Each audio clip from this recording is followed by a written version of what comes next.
Hi, everyone. Great to be here. I'm Ashumi. I'm the founder of Future Plus.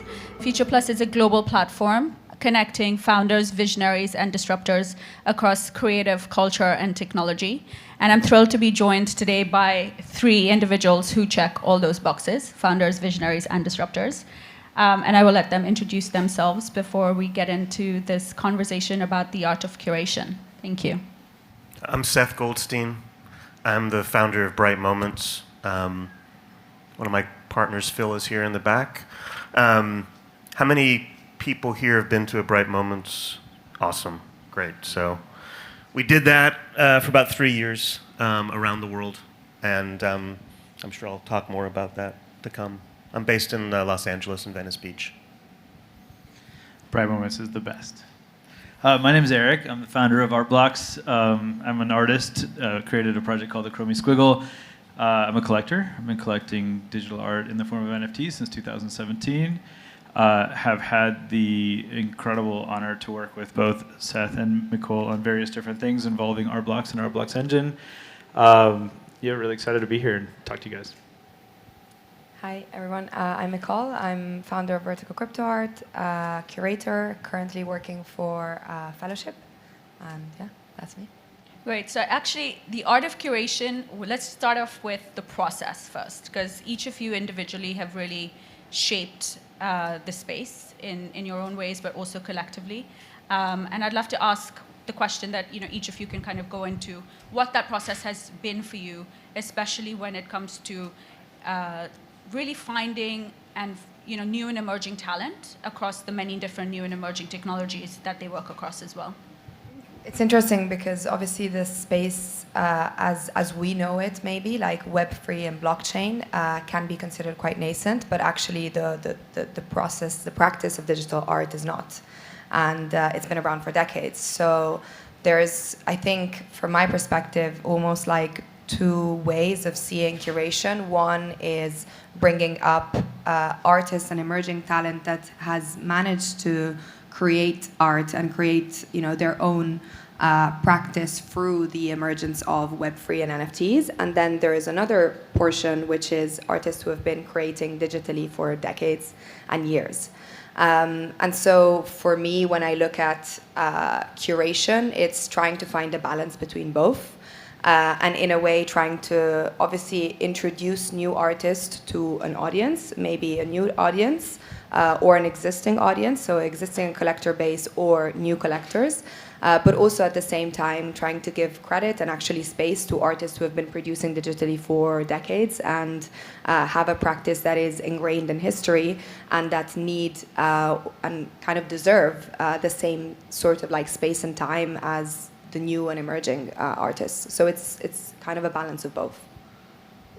So for Bright Moments, when we started, and I remember very early on connecting with you, with Vertical Crypto Art and Proof of People, and Eric and Art Blocks. For us, we started out of the pandemic. We were a group of misfits in Venice Beach in the spring of 2021. And obviously the pandemic had hit us all really hard. And our value proposition was to find digital artists that wanted to do physical IRL experiences. And the first artist that we connected with happened to be Jeff Davis, who was the chief creative officer and one of your co-founders at Art Blocks. And it was a cold introduction via DM on Twitter. And we did a show with Jeff in June of 2021 called Portals.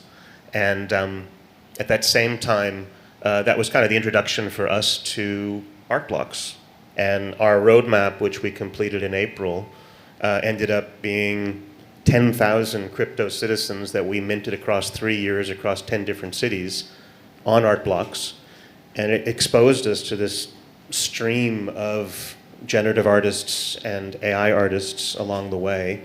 And that was how we started. And all the curation decisions kind of happened through that experience of giving artists an opportunity to take these algorithms and to take these projects that up until then had been done behind the screen and bring it in front of the screen and make it more social, make it more experiential.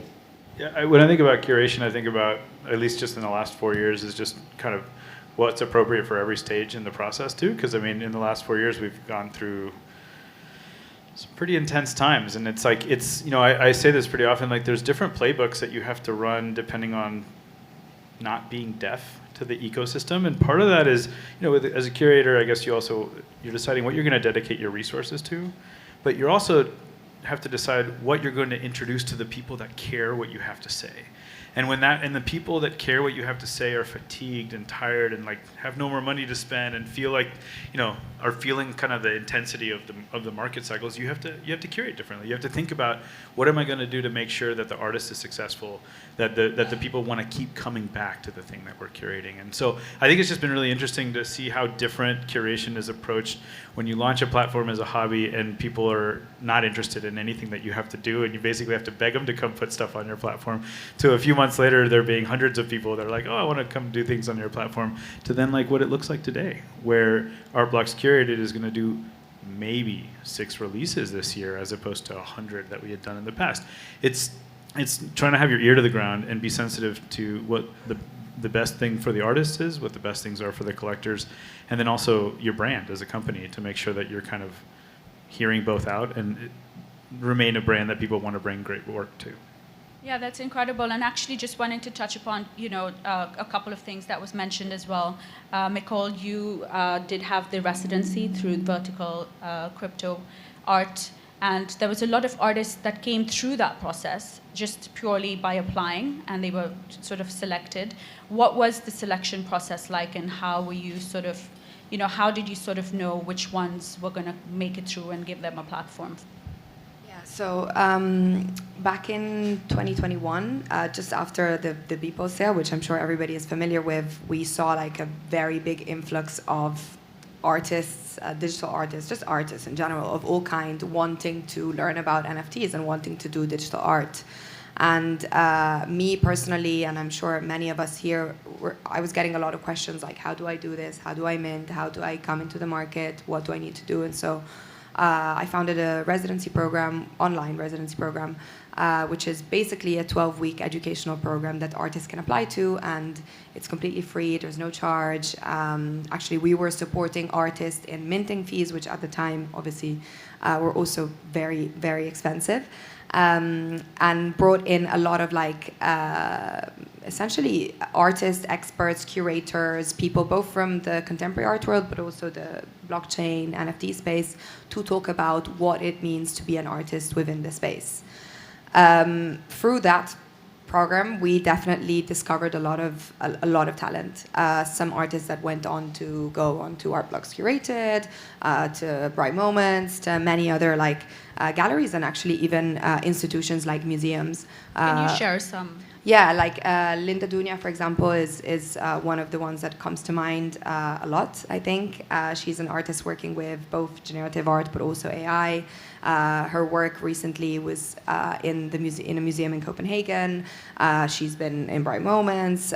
She's done amazingly well. And Linda is from Senegal.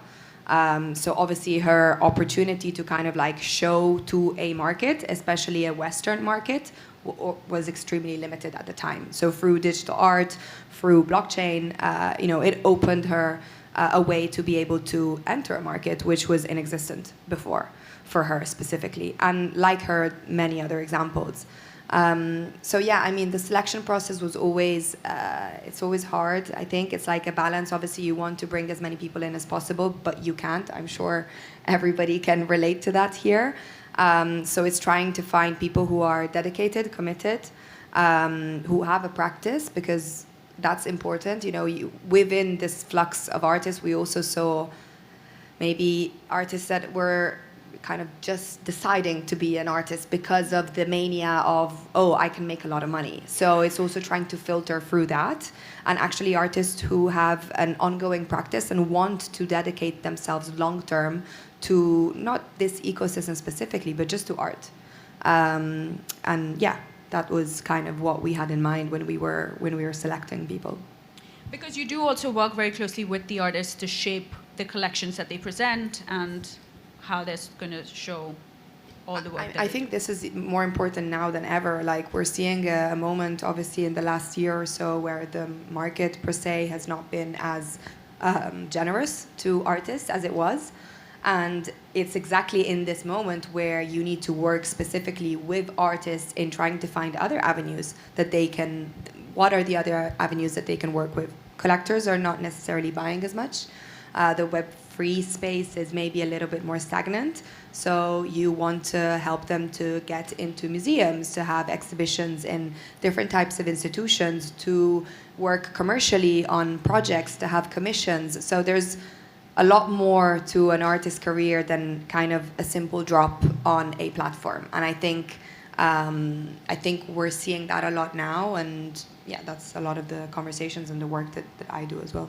Yeah, and I want to ask you, Seth, because over the 10 cities that you presented Bright Moments in, there was definitely a very strong storytelling aspect to the artists that you curated for every single city.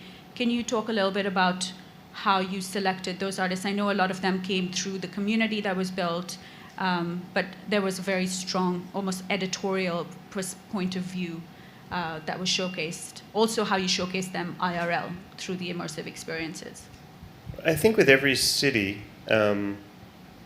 we tried to find local artists that kind of represented that city, and that was a great process. It started, we were doing these IRL minting experiences in Venice Beach when we started, and they were funky and they were weird, but they were different, and they were very human. And the issue with the blockchain is it's very inhuman, right? It's very transactional. And so we were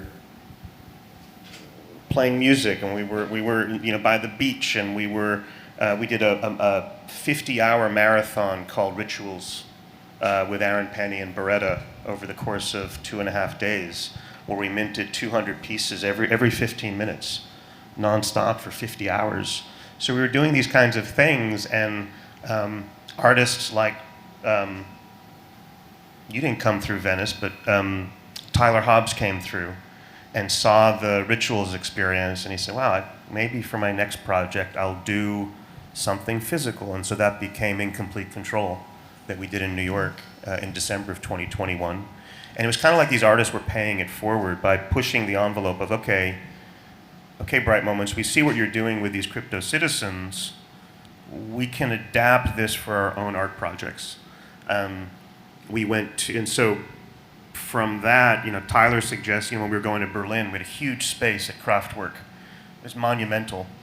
And, Tyler had suggested Holger Lippmann as a local Berlin artist. And then when we got to London, we met Fingercode, and Junior became our artist in residence for that month of July. And while we were in London, I think it was your brother, Dan Calderon, maybe mentioned a couple of artists, including 1RG, who we worked with in CDMX in Mexico City. And then when we went, to Tokyo to scout Tokyo, we met Emi Kusano, among others, and we started to meet Japanese artists. And then we went to Buenos Aires, right? And there's a whole slew of artists in South America and Argentina, and we worked with, I think, 6 or 7 of them.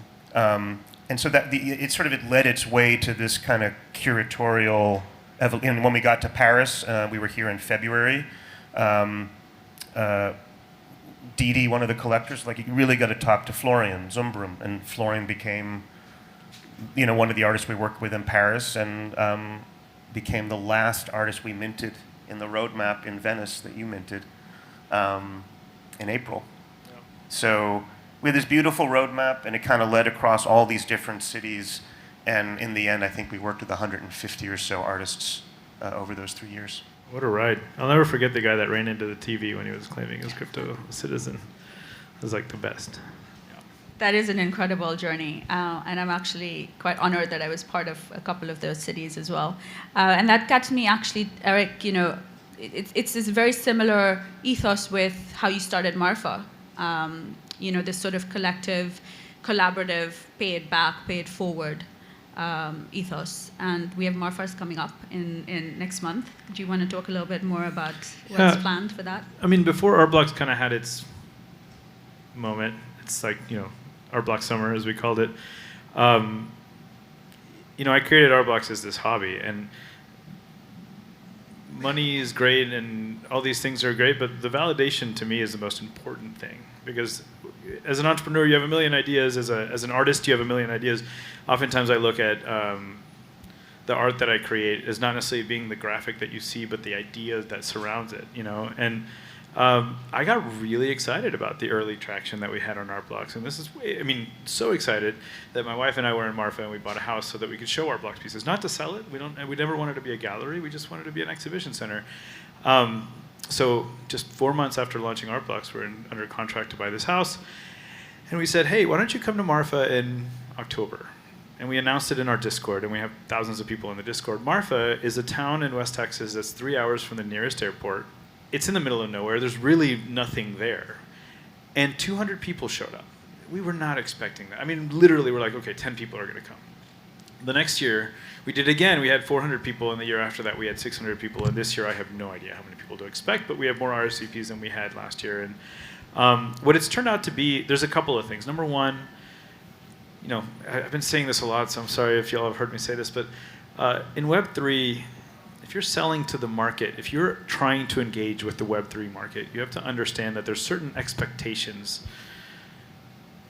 in participating, and a lot of that has to do with this kind of needle. I call it the extractometer. Like, you have to be additive before you can be extractive, and a lot of people have spent a lot of time being very additive in Web3.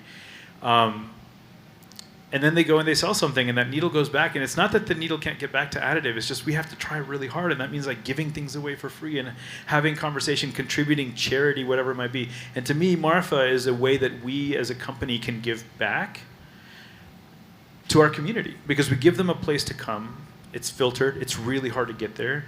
You achieve the same. The further the city, the more you filtered, right? So New York was great, but like anybody could go to New York, anybody could go to LA, but the furthest point south in the in the Patagonia, like you filtered people, and the people that come are the people that care, and they care about the art, and they care about the medium, and they care about the technology, and we talk.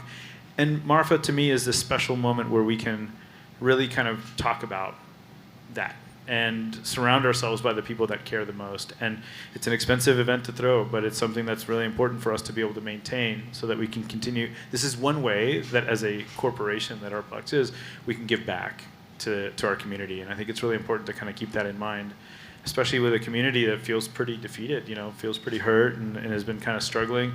The most passionate art collectors, whether it's Art Blocks Bright Moments or even just like Super Rare, all feel a little bit of like, it's not because of the money we spent, it's because the people are gone. And part of this is the joy of collecting with other people and having dialogue. Well, I don't know, there's maybe 10% of the people that are left. And so finding a way for those people to gather is so important. And like I said, Bright Moments did a phenomenal job of that. You've done that with Proof of People. And that's what ours is for us, for Marfa. We own this little kind of event that's in the middle of nowhere, and we know that the people that come here really want to be there, and it's maybe one of the things I'm most proud of in this journey with Art Blocks. That's incredible. And so, where do you actually see the evolution of the space going? You said there's 10% of the people left. You mean, what do you mean by that? 10% of. Well, the activity, right? The collectors. There's just not that much activity, and I think part of that is because you have these two lines. You have the amount of people. Generative art specifically, we started with, let's say, 100-something artists in 2019, 20 people that were just kind of making it out of pure passion, to thousands of generative artists. We started with thousands of collectors, but a lot of them started as under speculative ideas, and they were not successful speculatively, and they've kind of disappeared. And so we have more creators, and we have less demand, more supply, less demand than we've ever had. And so it's demoralizing for the artists that got a taste of what it was like to be an artist full time. It's demoralizing for the platforms that had some early success and got excited about people caring about what we do. And it's demoralizing for the collectors. What is absolutely critical and necessary is for us to demonstrate the joy that we, not after Art Blocks pieces started going up in value, but before that, where people were coming into the Discord and finding this delightful experience of understanding what on-chain art was, what generative was, what this idea of co-creating a piece with the artist, of like seeing a piece of art for the first time that the artist had never seen before. And I truly believe that we can do that outside of Web3.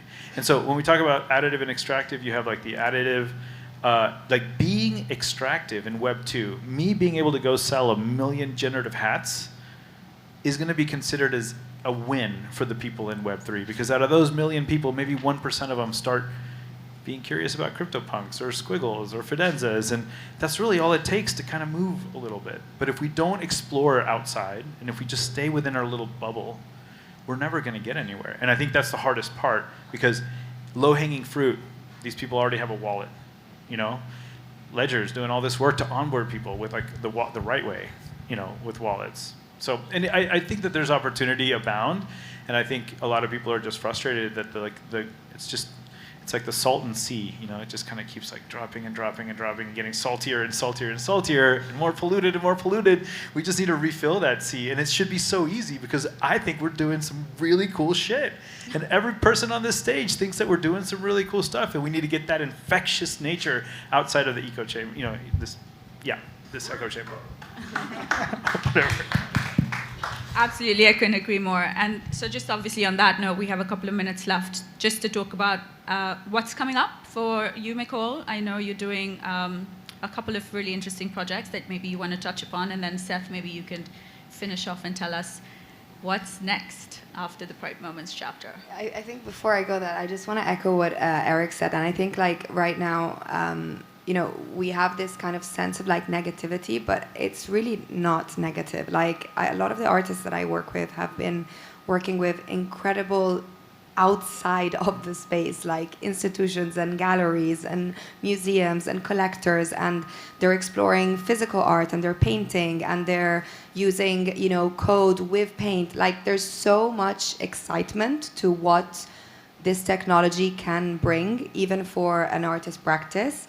That it's really very like minimalistic to just put it into, oh, the Web3 space is sad because nobody's making money. Because actually, like out there, when we're talking specifically about art and curation, there's so much going on. And museums are interested in AI. They are interested in generative art. They are interested in understanding, you know, these new kind of advanced technologies and practices.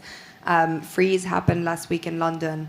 A lot of conversations are around this now. So there's really a lot more interest than ever before. So I see this as a hugely positive and actually very good moment. And yeah, kind of wanted to end on that, I think.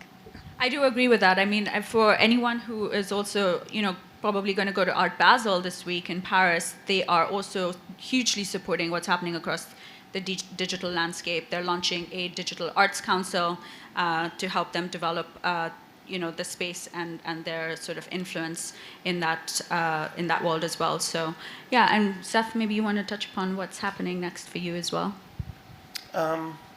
Sure. I mean, I think, you know, we finished this 3-year journey, and I think we're trying to figure out what feels right for this next phase.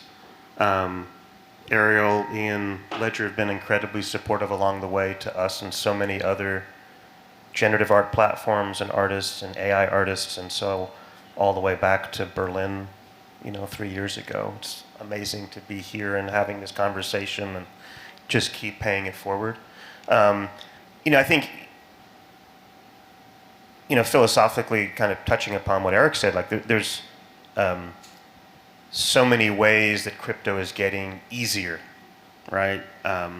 Smart wallets, layer 2 transactions, Base, etc. I think there's a push towards making everyday crypto a thing, making it easy to use. And the question is, you know, how does that work with these scarce digital objects, right? We have on layer 1 Ethereum some real grails that were hard to mint, that were expensive to mint, and now we're going into a phase of sort of token abundance. So it's too soon to say how it's going to play out. I think the most interesting artists and the most forward-thinking artists are going to figure out ways to blend scarce store of value experiences with abundant tokens that unlock utility. You know, we've seen that with Xcopy. We've seen that with a number of artists that are playing with NFTs and fungible tokens. From art blocks to FX hash to highlight to shape to whatever, there's more and more platforms. Seeing things in physical spaces like what Trem is doing is fantastic. Go Trem, go Ismail. But I think there is, and obviously AI is a huge force that's affecting so many different things. And the power of AI is that it's just so abundant. You can create so many versions. You can create so many iterations. And so how do you find a natural business model for that that is somehow, how do you balance scarcity and abundance? So don't mean to ramble a little bit, but. We're out of time, but thank you so much for joining. Thank you guys so much for coming. Appreciate it. Thank you.